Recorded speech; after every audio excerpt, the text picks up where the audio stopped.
ಚೆನ್ನಾಗಿ ಕಳೆ ಕಟ್ಟಿದ ಸಪ್ತಭೂಷಣನೇ. ಏನು ಮಾಯೆ ನಾಟಕ ನಿನ್ನದು ನೀಲಾಂಗದನೆ. ನಿನಗೂ ಅಚ್ಚರಿಗೆ ನೀಲಕಂಠನೆ. ಆ ಮಾಯೆಯನ್ನು ಮದುವೆ ಮಾಡಿಕೊಂಡ ಮಹಾ ಮಾಯಾವಿಗೂ ಆಶ್ಚರ್ಯವೇ. ಆ ಮಾಯೆ ಆ ನಾರಾಯಣ ನಿನ್ನಕ್ಕ ನಾರಾಯಣನೇ. ನನ್ನಕ್ಕನ ಕಿವಿ ಚುಚ್ಚಿದ ನೀನೆಂತಹ ಅಕ್ಕ ಸಾಲಿಗನು. ನಿನ್ನ ಅಕ್ಕನನ್ನು ದಕ್ಕಿಸಿಕೊಳ್ಳಬೇಕಾದರೆ 2 ಕಣ್ಣುಗಳಿಂದ ಆಗದೆಂದು 3ನೇ ಕಣ್ಣೊಂದು ಅಣಿಯಲ್ಲಿ ಹೊತ್ತುಕೊಂಡು ಮುಕ್ಕಣ್ಣನೆಂದು ಕರೆಸಿಕೊಳ್ಳಬೇಕಾಯಿತು.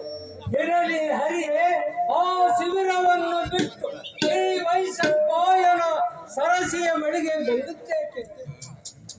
ಅಯ್ಯೋ ಪಾಪ ಪಾಪ, ಏನೊಂದರಿಯದ ಮಹಾತ್ಮನು. ಇರಲಿ, ಅಂದ ಹಾಗೆ ತಾವೀಗ ತಮ್ಮ ತಾಣವನ್ನು ಬಿಟ್ಟು ಬಂದುದೇಕಿಲ್ಲಿ? ಅಬ್ಬ, ತಿಳಿವಿಲ್ಲದ ಗೊಲ್ಲನು.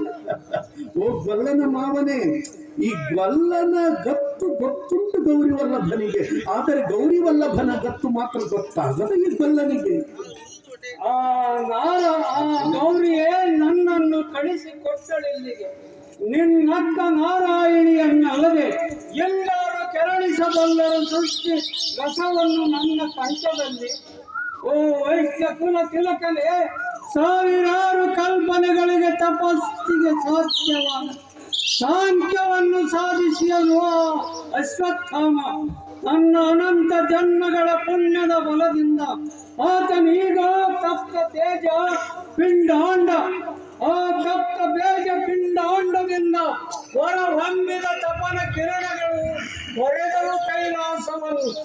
ಕೈಲಾಸದಲ್ಲಿ ತುಂಬಿಕೊಂಡಿತ್ತು ತಪನ ತಪಸ್ಸಿನ ಜ್ವಾಲೆ. ಆದ್ದರಿಂದ ಕಳುಹಿದಳೆನ್ನನ್ನು ಗಿರಿಗೆ ಅಶ್ವತ್ಥಾಮನಿಗೆ ವರಪ್ರದಾನ ಮಾಡೆಂದು. ನಂದಿವಾದನೇ, ನೀ ನಾಮ ವರಪ್ರದಾನ ಮಾಡಲಿರುವೆ ಅಶ್ವತ್ಥಾಮನಿಗೆ? ದೇವದಾನವರು, ಗಂಧರ್ವ ಕಿಂಪುರುಷರು, ಮತ್ತೆ ಮಠದ ಮಾನವರು ಆರಿಂದಲೂ ಸೋಲು ಬಾರದಿರಲಿ ಎಂದು ವರಪ್ರದಾನ ಮಾಡಲಿರುವೆ. ತ್ರಿಶೂಲಧರನೇ, ಕೆಡಿಸದಿರು ನಮ್ಮ ರುದ್ರ ನಾಟಕವನ್ನು. ನಿನ್ನ ನಾಟಕ ಎಂದಿಗೂ ಕೆಡಬಾರದು. ಈ ನಿನ್ನ ನಾಟಕದಿಂದ ನೀನಾಗುವೆ ರಸಿಕರಿಗೆ ಗುರು. ಈ ನನ್ನ ನಾಟಕದ ಕಥಾ ಸಂವಿಧಾನ ಆಳವಾದದ್ದು.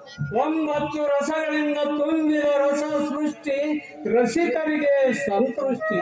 ನನ್ನ ವರದಿಂದ ಅಶ್ವತ್ಥಾಮನ ಅಜಯನಾದರೂ ಅವಧೀನದೋ ಗರತಿಯರ ಕರುಣರಿಗೆ ಕಾರಣನಾಗುವನು.